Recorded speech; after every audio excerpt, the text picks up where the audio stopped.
Hello friends, तुम्हाला वाटतं ना मी माझ्या स्कूलबद्दल काही सांगत नाही म्हणून. आज मी तुम्हाला माझ्या स्कूलचा व्हिडिओ दाखवणार आहे, जे की स्कूलमध्ये आज रिपब्लिक डे होता ना त्याच्याबद्दल आहे.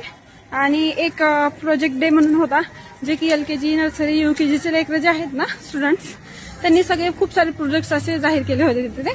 ते पण मी दाखवण्याचा प्रयत्न केला आहे. आणि स्कूलची काही इन्फॉर्मेशन आहे, जे की प्ले ग्रुप, नर्सरी LKG कुठे बसतात कुठे नाही, टीचर्स ग्रुप, ह्याची सगळी इन्फॉर्मेशन मी त्या एका प्रोजेक्टमध्ये दाखवली आहे. ती तुम्ही बघा. ओके. आणि मला हे पण सांगा की ही स्कूल कुठे येते आणि लोकेशन काय आहे ते माहिती आहे का? हडपसरमध्येच आहे. जर माहिती असेल तर सांगा. बाय. आणि हे काही प्रमोशन नाही बरं, येईल ते पण दिवस येतील आपले, पण बघून घ्या. बाय.